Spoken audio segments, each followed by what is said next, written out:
नमस्कार दोस्तों, ये video editorial compilation for mains का पार्ट है। आप प्लेलिस्ट में जाके एडिटोरियल की वीडियोस पेपर वाइज और टॉपिक वाइज देख सकते हो। और अगर आप दिसंबर 2019 के बाद की वीडियोस को देखना चाहते हो तो वीडियो के नीचे मौजूद ज्वाइन बटन की सहायता से आप मेंबरशिप को ज्वाइन कर सकते हो। चलिए डिस्कशन स्टार्ट करते हैं। पेपर 3 से टॉपिक को जोड़ सकते हैं इस वाले टॉपिक से, ठीक है। तो चलिए शुरुआत करते हैं। देखिए, तो आर्टिकल में ये बताया गया है कि इसरो ने कई सारी अचीवमेंट्स अवेल करी हैं। अगर कोई सेटबैक आता है, कोई असफलता आती है, तो इसरो को उसे नेशनल प्राइड के दबाव में आकर छुपाने की ज़रूरत नहीं है, नैरेटिव चेंज करने की आवश्यकता नहीं है। राइटर कहते हैं कि इसरो ने कई सारे ट्रायल्स एंड ट्रिब्यूलेशंस फेस किए हैं। ट्रिब्यूलेशंस का मतलब असफलताएं, सेटबैक्स फेस किए हैं पास्ट में। देखिए, जो इसरो के चेयरमैन रहे 2009 से 2014 के बीच में, के राधाकृष्णन, उन्होंने एक किताब लिखी थी, my Odyssey, memoirs of the man behind the Mangalyaan mission. उसमें उन्होंने कुछ डिफिकल्ट मोमेंट्स के बारे में चर्चा करी है जो उन्होंने अपनी टेन्योर के दौरान या अपने समय में फेस किए। वो बताते हैं, एक घटना का जिक्र करते हैं अपनी किताब में कि जब GSLV रॉकेट को लॉन्च किया गया एक बहुत ही एक्सपेंसिव सैटेलाइट के साथ, दैट वाज GSAT-4, वो अचानक से बे ऑफ बंगाल में गिर गया 2010 में। वो लिखते हैं कि डॉक्टर रंजन, जो उनके सीनियर कलीग थे, वो उनकी आंखों में आंसू आ गए। इस असफलता की वजह से वो आए और उन्होंने कि राधाकृष्णन जी को गले लगाया। वो काफ़ी दुखी हो गए थे। इसके बाद कि राधाकृष्णन जी ने ये डिसाइड किया कि वो मीडिया को अकेले फेस करेंगे और इस असफलता के बारे में बताएंगे कि वो किस प्रकार से इस मिशन में असफल रहे हैं। इसरो को कई बार उपहास भी झेलना पड़ा है। ऐसी कई सारी घटनाएं आई हैं जहां पर ऐसा माना जाता था कि इसरो के कुछ इक्विपमेंट्स अच्छे से परफॉर्म नहीं करते। इसरो के जो एक फाउंडिंग साइंटिस्ट रहे आर आरावामुदन, वो अपनी एक मेमोयर में लिखते हैं कि जब पहली बार SLV का इस्तेमाल करके एक सैटेलाइट को लॉन्च किया गया, सक्सेसफुली लॉन्च किया गया और इंडिया ने उसको प्लेस कर दिया उसकी सही जगह पर, तो जो उनके छोटे बच्चे थे वो बहुत ही ज्यादा खुश हो गए। आखिर SLV के जरिए एक सैटेलाइट को प्लेस कर देना, इतनी खुशी की बात कैसे हो सकती है। बट आप समझिए कि SLV को उस समय सी लविंग व्हीकल का नाम दे दिया गया था। मतलब जो सैटेलाइट लॉन्च व्हीकल है, उसे जब भी लॉन्च किया जाता था वो यूजुअली फेल हो जाया करता था, वो समंदर में गिर जाया करता था। उससे जो भी सैटेलाइट्स वगैरह लॉन्च किए जाते थे, तो इसे सी लविंग व्हीकल नाम दे दिया गया था कि इसे आसमान से ज्यादा समंदर से प्यार है। लेकिन उन बच्चों के पिता ने इस बात को झूठ साबित किया और सैटेलाइट को लॉन्च किया गया फाइनली उसकी सही जगह पर। तो हम समझ रहे हैं कि किस प्रकार से कई तरीके के चैलेंजेस पास्ट में इसरो ने फेस किए हैं, असफलताओं को फेस किया है। लेकिन कई सारे अकाउंट्स इस बारे में लिखे गए हैं कि कब कब इसरो ने क्या क्या असफलताएं फेस करी, उनको कैसे हैंडल किया गया। लेकिन कहीं पर भी एक बात का जिक्र हमें नहीं मिलता कि इसरो की असफलता की वजह से बजटरी कट आया हो, सरकार ने पैसे देने कम कर दिए हो कि आप सफल नहीं हो रहे हैं, या फिर जो हमारे साइंटिस्ट हैं उनका अपमान किया गया हो कि आप अपना काम अच्छे से नहीं कर पा रहे हैं या अपने सैटेलाइट्स को अच्छे से लॉन्च नहीं कर पा रहे हैं। ऐसा कभी भी नहीं हुआ है।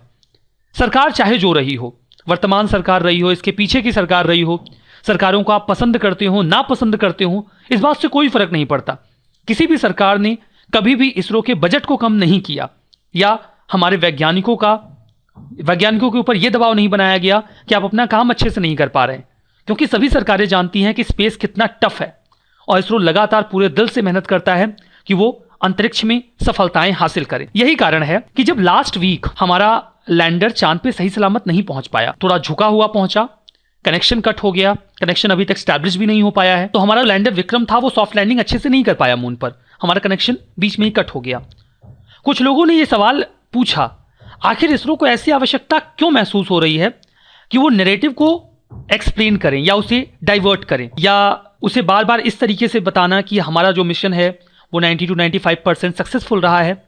अगर ये एक असफलता है तो हम उसे स्वीकार करेंगे। इसके लिए हमने कई बार इसके पहले भी असफलताओं को देखा है, उसके बाद हमारे पास सफलताएं भी आई हैं। भारतीय इस बात से निराश नहीं होते क्योंकि उन्हें इसरो के ऊपर भरोसा है, इसरो दोबारा इस काम को कर लेगा। तो इसरो को नैरेटिव चेंज करने की एक्चुअली में आवश्यकता नहीं है। उन्हें अपने सेटबैक्स को, अपनी असफलताओं को एयरब्रश करने की जरूरत है नहीं, उन्हें एक्सप्लेनेशन देने की आवश्यकता है नहीं। उन्हें तो चाहिए बस केवल जो बात है वो बता दें। देखिए, 24 घंटे बाद जो इसरो के चेयरमैन रहे के सिवान, काफ़ी मेहनत करी थी उन्होंने इस प्रोजेक्ट में, काफ़ी दुखी हुए थे जब हमारा प्रोजेक्ट पूरी तरीके से सफल नहीं हो पाया, तो विक्रम लैंडर अच्छी तरीके से उतर नहीं पाया। तो उन्होंने बोला कि यह मिशन का केवल 5% हिस्सा था, मिशन के बाकी ऑब्जेक्टिव्स अवेल किए गए हैं। 90 to 95% जो टेक्नोलॉजी डेमोन्स्ट्रेशन था वो कंप्लीट हुआ है, पूरा हुआ है। कहने की बात यह है कि लैंडर और रोवर को उतारना ये इस मिशन का बहुत ही की पॉइंट था, बहुत इंपॉर्टेंट हिस्सा था। तो फिर असफल होने के बाद ये 5% इंपॉर्टेंस का कैसे हो गया? इसरो का आप वेबसाइट देखिए, जब चंद्रयान 2 लॉन्च किया गया था तो 4 स्पेसिफिक ऑब्जेक्टिव्स बताए गए हैं। पहला कि इंडिया का पहला स्पेस मिशन होगा जहां पर इंडिया चांद की सतह पर साउथ पोल पर स्पेसिफिकली सॉफ्ट लैंडिंग करेगा। पॉइंट नंबर 2, ये इंडिया का पहला एक्सपीडिशन अटेम्प्ट होगा जहां पर हम होम ग्रोन टेक्नोलॉजी का इस्तेमाल करके चांद पर लैंडिंग करेंगे, ठीक है, और लूनर सरफेस को एक्सप्लोर करेंगे। तीसरा, ये पहला इंडियन मिशन होगा जहां पर लूनर टेरेन को होम ग्रोन टेक्नोलॉजी के जरिए मैप किया जाएगा, जानकारी इकट्ठा करी जाएगी। और चौथा, इंडिया केवल चौथा ऐसा देश बनेगा जो चांद पर सॉफ्ट लैंडिंग करेगा। आप चारों ऑब्जेक्टिव्स को ध्यान से पढ़िए, आपको सेंटर में लैंडर और रोवर ही मिलेगा। नाउ आपके सारे ऑब्जेक्टिव्स लैंडर और रोवर पे कंसंट्रेटेड हैं, देन आप कहते हैं कि हमारे प्रोजेक्ट का वो 5% हिस्सा था और बाकी 95% कंप्लीट हुआ है। ये नैरेटिव चेंज करने की जरूरत क्या है? चंद्रयान 2 को इनिशियली ऐसा प्लान किया गया था कि इंडिया रशिया मिलकर लॉन्च करेंगे। इसमें प्लान ये था कि इंडिया ऑर्बिटर तैयार करेगा जो इसे लॉन्च किया जाएगा जीएसएलवी के जरिए, रशिया लैंडर और रोवर देगा। इसके बाद रशिया ने बोला कि वो केवल लैंडर देगा, रोवर नहीं देगा। इसके बाद रशिया ने मिशन से ही खुद को पीछे खींच लिया। तो इंडिया ने डिसाइड किया कि हम अपना चंद्रयान 2 खुद से लॉन्च करेंगे, हम अपना ऑर्बिटर, लैंडर और रोवर सब तैयार करेंगे। इसीलिए इस पूरे मिशन में 4 साल की देरी भी हुई और यही कारण था कि चंद्रयान 2 के पहले हमारा मार्स मिशन लॉन्च हो गया जो कि सफल भी रहा। लेकिन अगर इस पूरे प्रोजेक्ट को तैयार करने में जिसमें हमने 4 साल का डिले किया, बिकॉज हमें लैंडर और रोवर होम ग्रोन टेक्नोलॉजी से तैयार करना था, वो बाद में 5% इंपॉर्टेंस का कैसे हो गया? समझने वाली बात यह है कि ये विक्रम का ही कैमरा था जिसने हमें अर्थ की बहुत ही ब्यूटीफुल इमेजेस प्रोवाइड करवाई थी 4 अगस्त को, जो हमने स्पेस से अवेल करी। ये भी पजलिंग है कि अगर बाकी जो हिस्सा था प्रोजेक्ट का, ये बहुत ज्यादा इंपॉर्टेंट था चंद्रयान 2 का, तो आखिर हमारे ऑनरेबल प्राइम मिनिस्टर इस पूरे चंद्रयान 2 के लॉन्च पर श्रीहरिकोटा में क्यों नहीं पहुंचे? आखिर वो जब सॉफ्ट लैंडिंग की जा रही थी चांद की सतह पर, तो वो उस 5% मिशन के लिए क्यों गए इसरो के साइंटिस्ट के साथ? देखिए, इसरो ने बाद में अनाउंस किया कि जो मिशन की लाइफ है, जो ऑर्बिटर है, वो लगभग 7 सालों तक वर्क करता रहेगा। इनिशियली बोला गया था कि ये 1 या 2 साल वर्क करेगा। इस चीज को भी एक्सपेंड कर दिया गया। स्पेस मिशन काफी क्रिटिकल होते हैं, ये सबको पता है, और यहां पर बहुत सारी अनिश्चितताएं होती हैं, कब क्या हो जाए पता नहीं होता। ओवरऑल सक्सेस के लिए जरूरी होता है कि आपके मिशन का हर हिस्सा अच्छे से कंप्लीट हो जाए। लेकिन इसके बाद अगर ऐसा नहीं हो पाता है तो जो है उसे स्वीकार कर लेना चाहिए, हम फिर से प्रयास कर सकते हैं। नैरेटिव चेंज करना जरूरी नहीं है। इसके इतर एक सफलता की बात यह भी है कि चंद्रयान 1 हमने सफलतापूर्वक लॉन्च किया, चंद्रयान 2 हमने ऑर्बिटर अच्छे से लॉन्च कर दिया, लैंडर को पहुंचाने में 2 मिनट पहले तक पूरी सफलता हासिल हुई थी। लेकिन इससे एक बात तो साफ हो जाती है कि हमने क्रायोजेनिक इंजन का इस्तेमाल करते हुए अपने पूरे प्रोजेक्ट को अच्छी तरीके से कंप्लीट किया है। मतलब इंडिया की कैपेबिलिटी बहुत ही हैवी पेलोड्स को स्पेस में ले जाने की है, और इसके लिए इस हिसाब से इंडिया स्पेस पावर्स की लीग में आ जाता है। इसमें कोई बहुत ज्यादा प्रॉब्लम की बात है नहीं।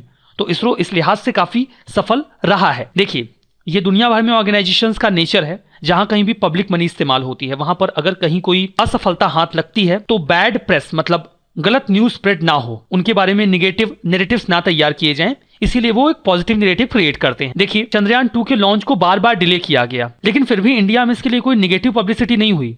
हमने इस चीज को कभी भी निगेटिवली नहीं लिया कि हमारा मिशन डिले हो रहा है। हम चाहते थे हमारा मिशन सफल हो। इसरो को जब सही लगता है तब वो इस मिशन को लॉन्च करें। जीएसएलवी ने इसके पहले भी अपनी जर्नीज कंप्लीट करी हैं और कई बार हमें असफलता भी हाथ लगी है, इसीलिए हम बहुत ज्यादा एक्सपेक्टेशन भी नहीं लगाते। पहले ही हमारे दिमाग में ये बात भर भी दी गई थी कि ऐसे जो मिशंस हैं वो हमेशा सक्सेसफुल नहीं होते। हमें इस बारे में भी बार बार बताया गया। जैसे हम जिस मीडिया की बात करते हैं कि वो निगेटिव नोशन क्रिएट करेगा, उन्होंने ही बार बार ये हमें बताया कि बहुत एक्सपेक्टेशन मत रखिए। जो सॉफ्ट लैंडिंग है, ऐतिहासिक तौर पे 46% या 52% ये सफल होते हैं। मून लैंडर्स अक्सर असफल हो जाया करते हैं और फेल होने की संभावनाएं बहुत ज्यादा होती हैं। हमें बार बार ये बोला गया कि अगर हम सफल होंगे तो हम कुछ देशों के ऐसे ग्रुप में शामिल हो जाएंगे जिसमें यूएसए, रशिया और चाइना है, अगर हमने ये काम सफलतापूर्वक किया तो। समझने वाली बात यह है कि इंडिया ऐसे स्पेस पावर्स की ग्रुप में बहुत पहले से शामिल हो चुका है। हमने होम ग्रोन रॉकेट्स को लॉन्च करने की कैपेबिलिटीज खुद से अवेल करी हैं। तो इंडिया को चाहिए कि, या इसरो को चाहिए कि चंद्रयान 2 पर वो अपना रियल पोस्चर रखें और ये जो प्रेशर है नेशनल प्राइड का, उसके चक्कर में ना पड़े। इसरो के जो फाउंडिंग चेयरमैन विक्रम साराभाई रहे थे, उन्होंने कहा था कि हमें इकोनॉमिकली एडवांस्ड जो कंट्रीज हैं उनका जो एक्सप्लोरेशन है मून पर या अदर प्लैनेट्स पर, या उनका मैन स्पेस फ्लाइट जो है मिशन है, हमें उनसे कंपीट करने की जरूरत है नहीं।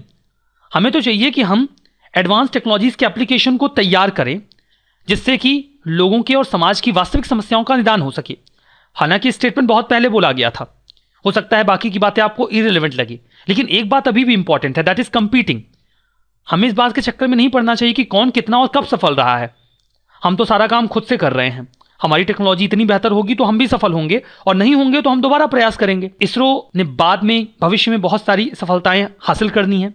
हमने अभी बहुत सारी सफलताएं हासिल करी भी हैं, लेकिन उसके बैकग्राउंड में बहुत सारे अनसक्सेसफुल प्रयास भी रहे हैं। इसरो को आगे अभी बहुत सारे काम करने हैं, जहां पर प्राइवेट इंडस्ट्रीज और ज़्यादा ग्रूम करेंगी, जो इसरो को असिस्ट करेंगे उनके कई तरीके के फंक्शंस। इसरो को चाहिए कि इसरो को बस अपने सेटबैक्स बता देने चाहिए, उन्हें एक्सप्लेनेशन देने की आवश्यकता नहीं है। हम समझते हैं कि ये काम मुश्किल है, इसरो फिर से प्रयास करेगा और सफलता हासिल करेगा स्पेस को और बेहतर तरीके से एक्सप्लोर करने में। इस डिस्कशन में फिलहाल इतना ही है। Thank you very much for discussion.